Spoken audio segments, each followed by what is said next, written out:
Fala, nação rubro-negra, sou eu, Fabrício Lopes, aqui do nosso canal Resenha Rubro-Negra, e é impressionante, né? Hoje tem jogo do Flamengo e São Paulo, às 18h30 no Maracanã, casa cheia. É aguardado um protesto grande em cima dos dirigentes por tudo que eles deixaram de fazer certo no ano de 2023. Tem que fazer o protesto mesmo, tem que ir para cima dos dirigentes, sim. Tem que brigar, tem que tentar fazer a coisa funcionar da melhor maneira possível, e a nação rubro-negra tem voz, ela tem que botar a voz para fora. Tudo isso está certo. O que não dá, nação, é para ficar alimentando certo tipo de crise desnecessária e inexistente. A crise mais nova desse domingo é que um grupo de jogadores ficaram revoltados por Sampaoli não utilizar o Pedro no jogo contra o Olímpia. Veja bem, gente, se a gente deixar, daqui uns dias esses caras vão estar querendo comandar o Flamengo como presidente. Esses caras daqui um dia vão estar querendo fazer do Flamengo uma extensão das suas empresas, das suas instituições. O Flamengo é soberano. E o Flamengo contratou um treinador. O treinador certo, errado, treinando bem, treinando mal, ele é o comandante do negócio. O jogador não tem que ficar revoltado e não tem que ficar alimentando a imprensa com conversinha fiada, não. E nós temos que tomar muito cuidado com o tipo de informação que pode ajudar o Flamengo a melhorar e o tipo de informação que é só para dar like, só para dar clique, só para dar view. Temos que tomar muito cuidado com isso. Qual é o tipo de incremento que existe nesse tipo de informação? Vejam bem, o Sampaoli escala 11 jogadores, faz as substituições. Quem é que ficou revoltado? Os 11 que entraram e que não deram conta do recado? Ou os outros 5 que entraram e também não deram conta do recado? Será que algum desses 16 achavam que o Pedro deveria ter recebido a vaga no lugar de um deles? Para, né, gente? Pelo amor de Deus, é muita conversa fiada. Se a gente ficar alimentando, dando bola para esse tipo de matéria, nós não vamos sair do buraco nunca. E presta atenção, o Flamengo no buraco vende. O Flamengo no buraco dá like, dá view, dá inscrito, rende dinheiro, vende matéria. Quanto mais no buraco o Flamengo tiver, melhor para a imprensa. Então a gente tem que abrir os olhos para esse tipo de coisa, para saber cobrar o que tem que ser cobrado, saber ir em cima daquilo que tem que ser ido para o time sair disso. Porque para nós, torcedores rubro-negros, interessa o Flamengo bem, o Flamengo ganhando, o Flamengo vencendo.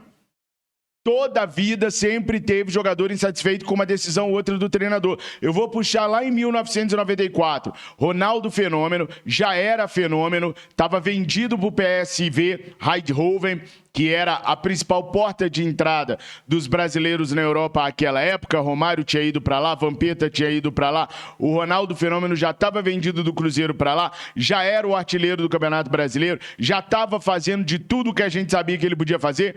O país inteiro clamava por Ronaldo Fenômeno no Brasil.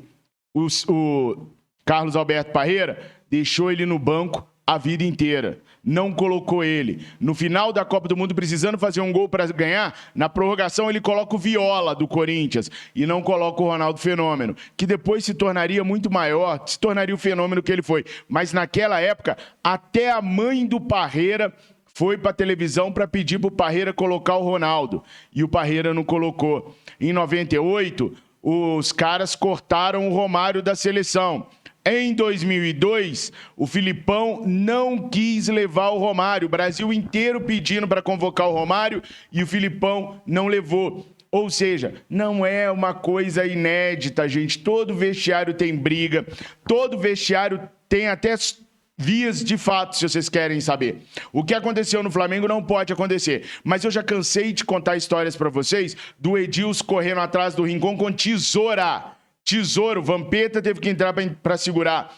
O Rincon já quis dar também no Edilson, quando eles jogavam no Corinthians, e o Vampeta interferiu. No Flamengo, o Bruno deu um tapa na cara do Pet. O Adriano já se indispôs com vários jogadores também. Leonardo e o zagueiro, Léo Moura e o zagueiro... Rapaz, estava com o nome dele aqui na minha cabeça, esqueci. Léo Moura e o zagueiro também quase chegaram às vias de fato. Vestiário de futebol... Do mesmo jeito que nós somos apaixonados pelo Flamengo, do mesmo jeito que a gente põe nossa paixão, que a gente chora com uma derrota, chora numa vitória importante, fica indignado, vocifera quando o time perde de maneira acachapante, eles também sentem, eles trabalham com paixão também. Então, desavenças, empurra, é normal. Não pode acontecer, tem que acontecer o mínimo possível, mas é normal. E no Flamengo tem muito mimimi, gente. Outro dia a torcida do Corinthians invadiu o CT, fez um estardalhaço danado e a imprensa falou e acabou. No Flamengo, todo dia tem uma noticiazinha, todo dia tem uma fofoquinha, sabe por quê? Porque o Flamengo vende, gente. Dói meu coração ver a gente consumindo esse tipo de fofoquinha. Se o jogador ficou indignado, por que ele não falou assim, não, eu saio pro Pedro entrar? Ninguém fala. Seu Felipe Luiz fez uma partida ridícula. Ridículo. O Pedro tem que ser o salvador da lavoura? Ainda tem isso também, a covardia com o Pedro. Os caras fazem aquela lambança que fizeram e é o Pedro que tem que salvar. Aí o Pedro entra, não consegue tocar na bola nenhuma vez, o Pedro é que é empurrado aos leões para a torcida. Seu Gabriel passou o jogo inteiro sem dar uma finalização. E se o Pedro entra como salvador e não dá nenhuma também? A galera ia cobrar o Pedro, não o seu Davi Luiz, que não subiu de cabeça, o seu Fabrício Bruno, que não subiu, os meus laterais que criam faltas e escanteios desnecessários, o meu cabeça de área que não tá cobrindo ninguém, né? Aí a culpa vai toda no atacante, porque o Pedro era a salvação da lavoura naquele momento. Ou seja, tá tudo errado, nação, tá tudo errado, tá tudo absolutamente errado. A gente tem que saber respeitar o treinador que lá está. Os jogadores têm que aprender que o lugar deles é simplesmente cumprir as ordens do treinador. Suponhamos que amanhã ou depois, por um acaso, uma obra do acaso, se contrate o Jorge Jesus. Vai ser desse jeito? O Jesus não dá abertura para a gente falar de tática. O Jesus deveria ter colocado o Pedro. É assim agora? São os jogadores mesmo que comandam o Flamengo. E a gente vai apoiar isso tudo. Gente, para mim o Flamengo é muito mal treinado. Para mim o Sampaoli tem que sair e vai sair. Se o Sampaoli conseguir chegar ao dia 31 de dezembro, é a data limite dele. Depois acabou o Sampaoli no Flamengo.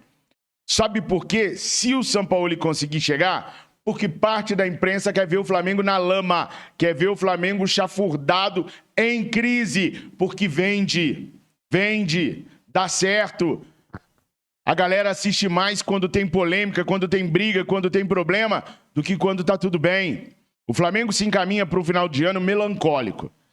Dificilmente vai conseguir ganhar o Campeonato Brasileiro. Hoje vai jogar contra o São Paulo sem 8 jogadores.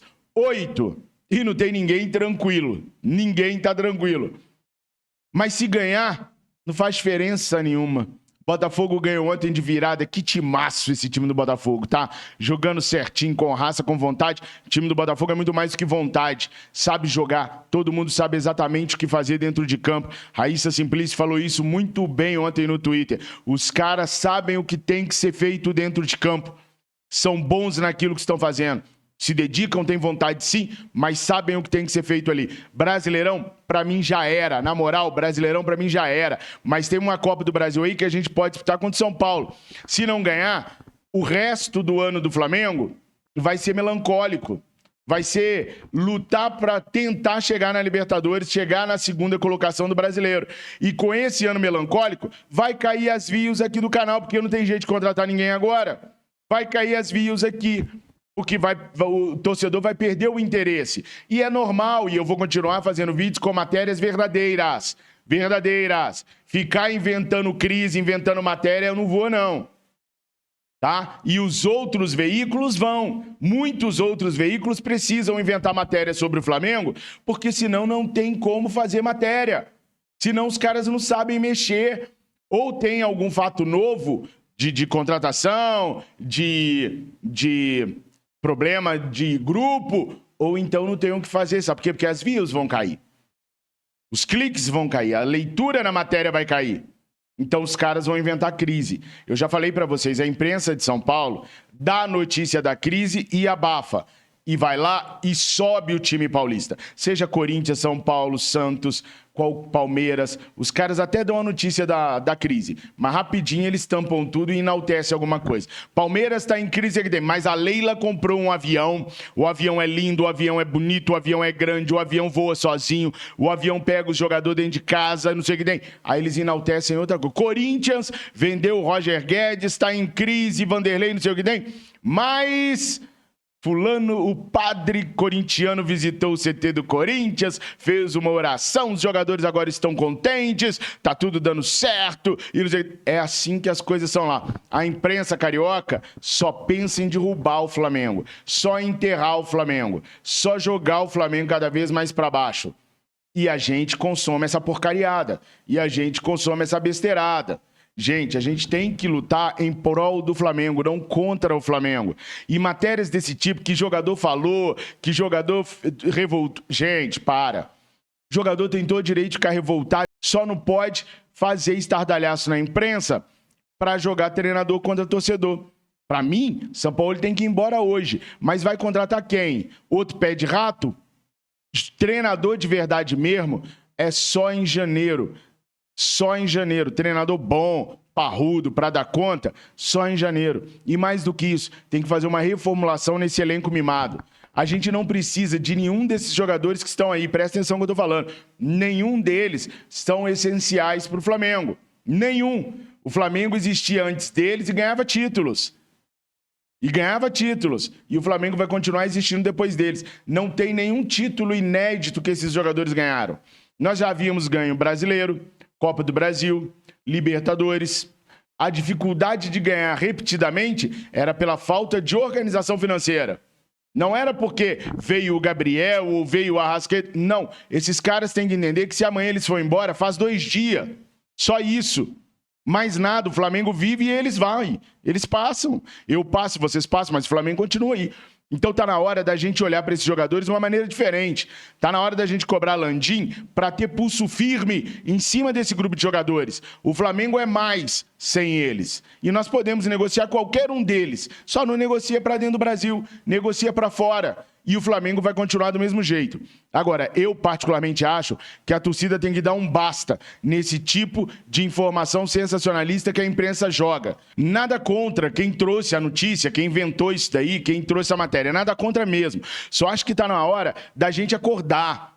Está na hora da gente acordar para tirar o Flamengo disso. Nós, torcedores, nós temos que tirar o Flamengo desse fundo do poço. 2024 vem aí, 2025 também, 2023 é só mais um ano na vida do Flamengo. Não é o último ano que o Flamengo vai ter de vida, não. Nós podemos tirar o Flamengo desse atoleiro cobrando o Landim e cobrando os jogadores. Esses mimados têm que parar. Tem que crescer e entender que eles fazem parte de uma engrenagem. E não são a engrenagem principal, não. Nós podemos vender todos esses jogadores, nós não precisamos de nenhum deles. O Flamengo existia antes e vai continuar existindo depois. Já tínhamos ganhado todos os títulos que eles ganharam. Precisávamos de organização financeira. Agora nós já temos. Se o grupo de jogador é mimizento desse jeito, a torcida tem que cobrá-los também, para saberem se colocar no seu lugar. Não gosto do trabalho do Sampaoli, mas enquanto o treinador do Flamengo ele for, ele tem que ser respeitado. Tá revoltado? Enfia o rabinho entre as pernas e vai jogar bola. Eu queria muito saber quem é que ficou revoltado. Se foi um dos 11 que fizeram a lambança ou se foi um dos 5 que entrou. E queria perguntar para eles se eles dariam o lugar deles. Porque isso é papel de covarde. Se algum jogador falou isso, foi covarde. Porque não teve culhão para resolver o problema. E ainda joga o Pedro de novo para cima dos Leões. Porque se o Pedro entra e não resolve, do jeito que o Pedro tá mal, psicologicamente, por tudo que aconteceu, se ele entra e não resolve, é cobrança em cima dele. Tá vendo? Reclama à toa. Reclama, mas não resolve. Reclama, mas não faz. Gente, tá na hora da gente pegar o Flamengo e levantar o Flamengo. Levantar o Flamengo é cobrando o Landim. Para tirar a Brás, para tirar o Spindle, para tirar o Juan, para tirar o Fabinho Soldado. Tá na hora da gente cobrar esse grupo mimado de jogadores para eles entenderem onde que é o lugar deles. E desculpa o meu desabafo, mas tem hora que eu acho que é mais importante falar como torcedor do que como jornalista. Nesse exato momento eu estou falando como torcedor rubro-negro e acho que esse tipo de matéria não contribui em nada para o crescimento do Flamengo ou para a melhoria do que está lá dentro. Ah, Fabrício, mas jornalista não tem que melhorar o que está lá dentro. Não estou falando do jornalista, não. O jornalista faz o que ele quiser. Segue a linha que ele quiser. Eu estou falando do torcedor. É o torcedor que tem que saber o que consome, o que considera bom e o que considera porcaria. Nesse exato momento, eu convoco o torcedor rubro-negro a tirar o Flamengo dessa lama, porque só interessa à grande mídia que o Flamengo fique nessa lama. Nós precisamos sair disso. Tamo juntos. Fiquem com Deus. Eu amo muito vocês de coração. Saudações rubro-negras. Mengo, Mengo, Mengo, Mengo, Mengo.